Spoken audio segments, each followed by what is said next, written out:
Hi guys! Welcome back to My Goodness! Today, gagawa tayo ng Choco Cinnamon Twist. Stay with me guys and don't forget to subscribe and also click the bell notification button para na-inform kayo tuwing meron akong bagong in-upload na bread recipes. Okay, so simulan na natin.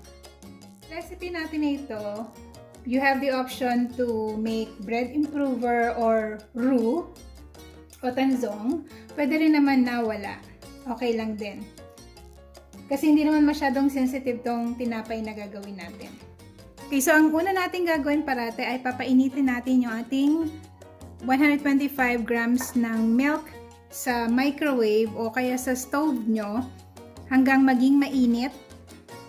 Saka natin ilalagay yung half cup of flour.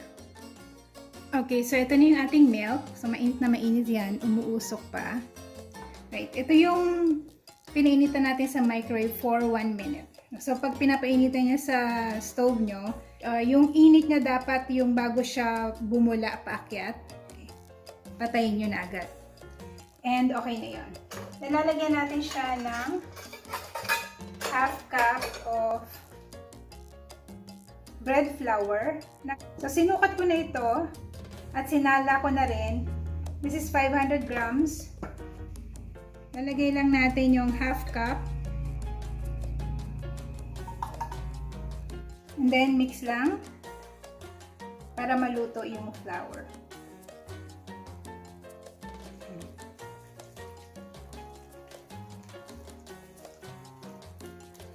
Madali lang naman gawin to, lalo na kung mainit na mainit yung milk nyo. Mabilis siyang magiging paste.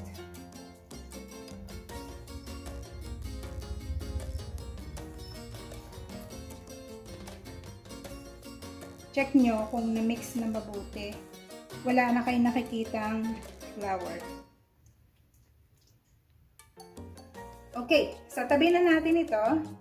Meron na tayong tinatawag na bread improver or tanzong. Tawag din dito is Youdane. Actually, ang mas tamang term dito is Youdane kasi yung hot milk or hot water, nilalagyan nyo ng flour. Yung tanzong, yung niluluto nyo sa pan, yung flour with milk. Pareho lang din naman halos yun. Iba lang yung method. Okay, so this is just the simplest one na tinuturo ko sa inyo para madali nyo magagawa. Then set aside lang natin yan. Okay, paghalu-haluin lang natin guys yung the rest of the ingredients. So, unahin ko na dito yung ating flour. Ito yung natirang bread flour na pinagtanggalan natin nung para sa water roux. Then, mix niya na yung brown sugar, half cup of milk or 125 grams of milk.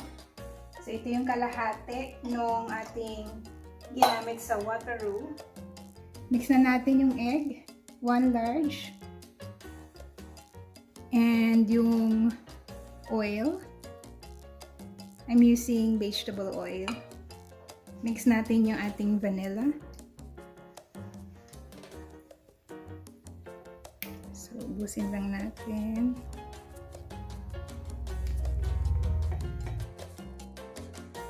Yeast, ito yung ating instant yeast. Check natin yung ating roux or Youdane or tanzong kung okay na ba yung init. Okay, so tolerable na. So mix lang natin.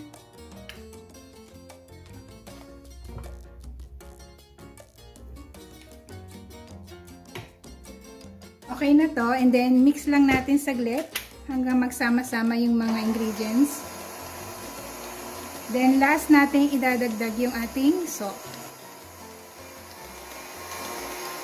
So alam nyo na kung bakit last kong nilalagay yung ating salt, para hindi mapadikit sa yeast, mapadikit man, at least hindi concentrated. Okay, so ilagay ko na yung ating salt. Okay, so stop muna natin kasi dumidikit sa gilid yung ating dough. Yan. So ganyan ang gagawin nyo. Ganito kasi pagka mixer.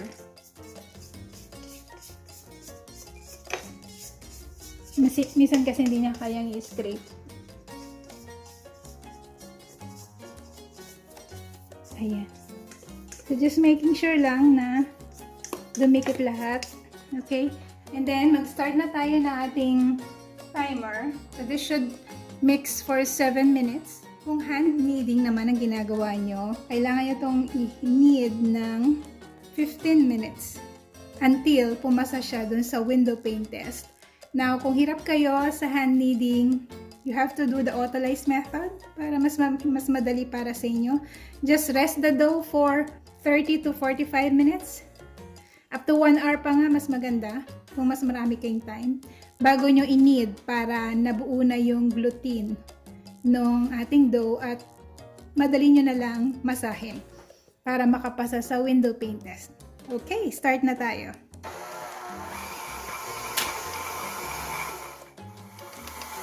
Okay, so 7 minutes na guys. Check natin yung ating dough. Yan, stretchable yung ating dough. Sinay-stretch na siya. Okay. Nilipat lang natin yung ating dough sa ating kneading mat.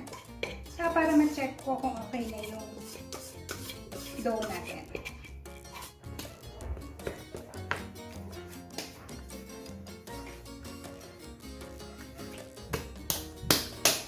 Okay, so mukhang okay naman na to. Check natin. Ayan o. Very stretchable yung dough natin.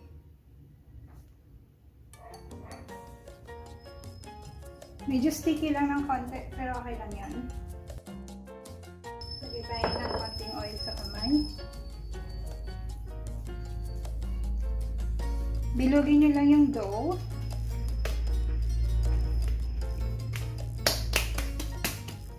And then, para ready na tayo for our first proofing or fermentation.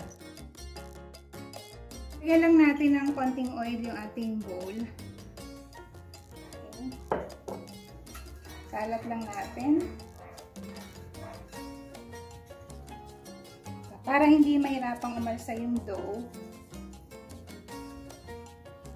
At para hindi mag-develop ng elephant skin. Lalo na pag nahanginan siya. Or napapasokan ng air. So, ilipat natin dito. So, this is our dough. Napakalambot. Ayan, lagyan lang natin ng konting oil sa ibabaw. Just to make sure na makakaalsa ng maayos yung ating dough.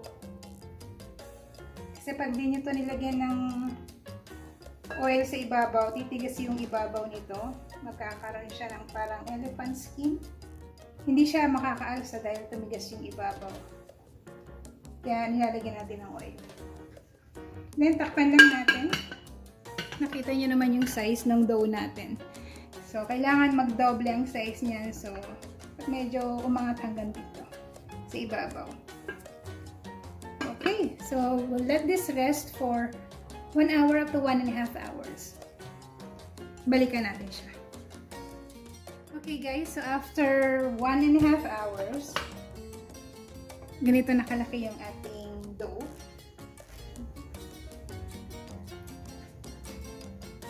Alright, so gagawin natin, pa-punch lang para pumutok yung mga bubbles. Okay. Then, lipat natin dito sa ating kneading mat.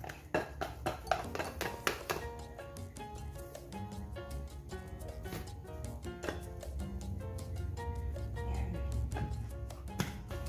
Gagawin lang natin. Hatiin natin ito sa dalawa.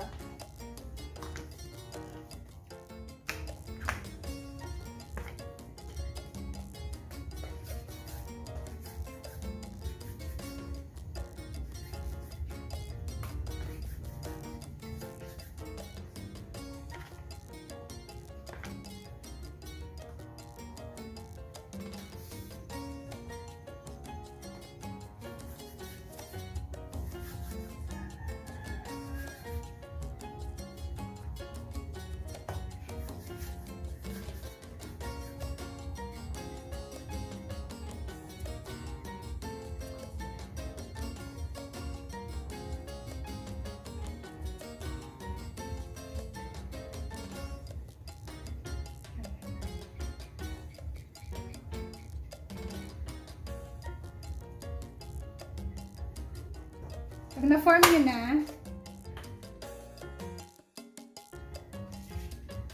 so i-check nyo lang kung saan mas okay. Pwedeng ganyan.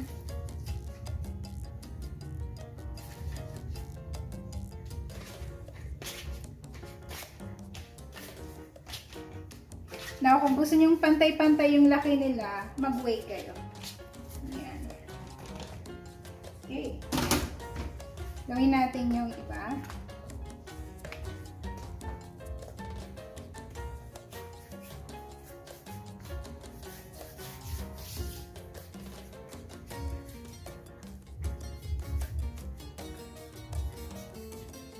Kung saan mas mataba pa yung ating log, doon nyo i-roll.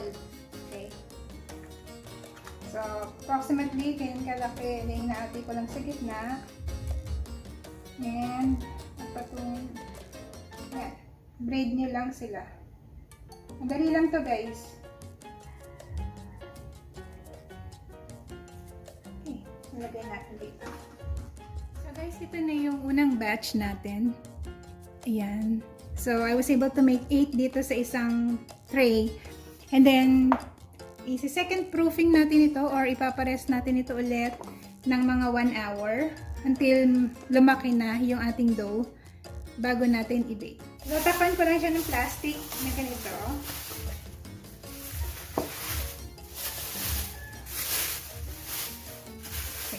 Para mas mabilis umalis siya kasi mas mainit. Alright, and then I'll show you pag umalis na siya. Okay, so guys, ito na yung ating dough after an hour.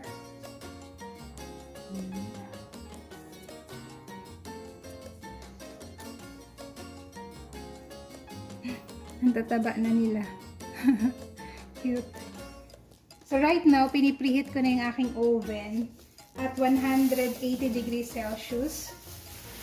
Then, pag na-preheat nyo na yon, at least 10 minutes, 10 to 15 minutes, then isalang nyo na tong first batch. After mag-bake, saka yung second batch. Kasi mapapansin nyo, mas maliit pa yung second batch kasi ito yung pinaka-last kong ginawa. Maliit pa siyang konti. Sakto siya pagkaluto ng isa. Maganda na yung alsa nito. Okay. Hindi ko muna siya tatanggalin sa plastic para magtuloy-tuloy pa yung alsa niya. I-bake natin ito na hindi masyadong magba-brown para magiging parang donut ang style niya. Okay. Guys, dun sa iba na walang oven, pwede nyo itong iprito. Pero dapat paalasahin nyo lang ng 30 minutes.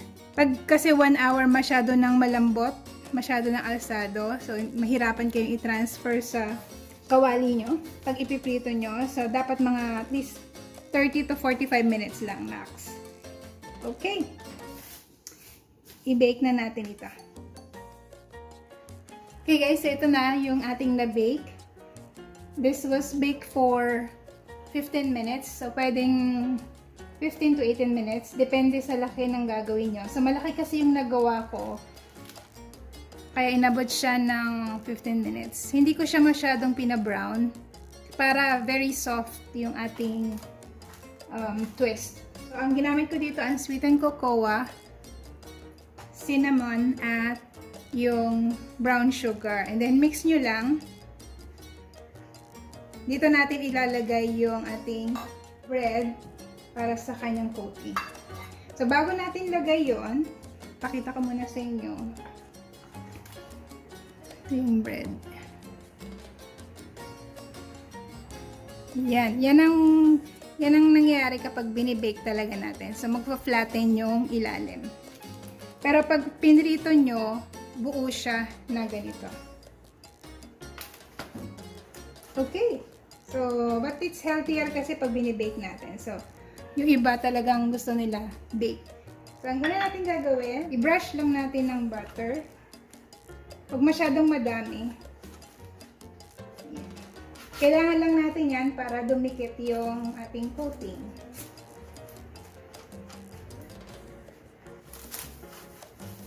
So, kung mas maliit dito yung gagawin nyo, Baka mga 12 minutes lang yun, bake na, or 13 minutes. Pwede na siya. Titingnan nyo na medyo mag-light brown na yung color at saka firm na yung ibabaw. Kasi madali lang itong i-bake. Then, didip lang natin ito. Ganyan.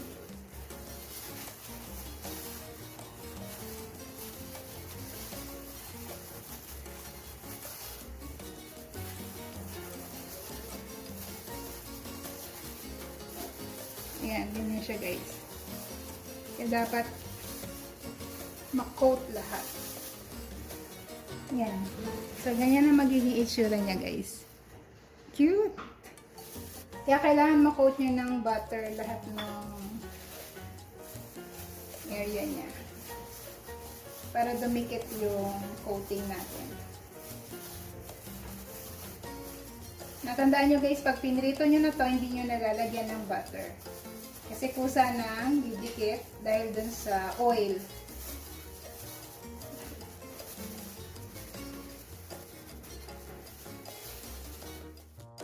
So, ito na guys, yung ating Choco Cinnamon Twist. Ay, sarap nito. Sarap nitong dessert. Dessert after kumain ng kanin, magde-dessert ka ng tinapay. Yan, maganda tong business din guys. So, liitan nyo lang kung gusto nyo gawing business para magkasya sa packaging nyo. Pwede nyo naman siyang 30 grams or 40 grams isa. Okay! Tikman na natin. Let's see. Lang tayo ng maliit. Okay, pinili ko lang yung maliit. So, ayan. Yung chocolate at saka yung cinnamon nagsama. Check natin.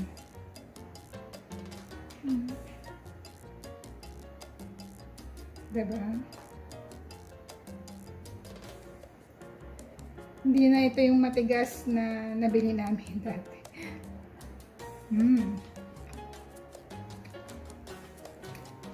Masarap guys.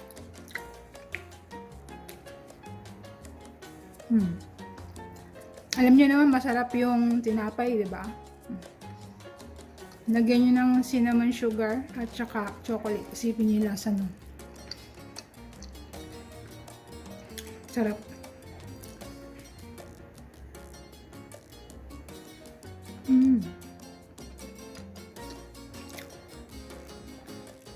Sarap guys.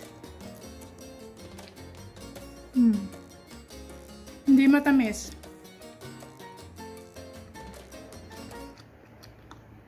Kayo na lang bahalang mag-adjust kung gusto nyo pang mas maraming cinnamon. Pwede naman. Or mas maraming sugar. Okay lang din.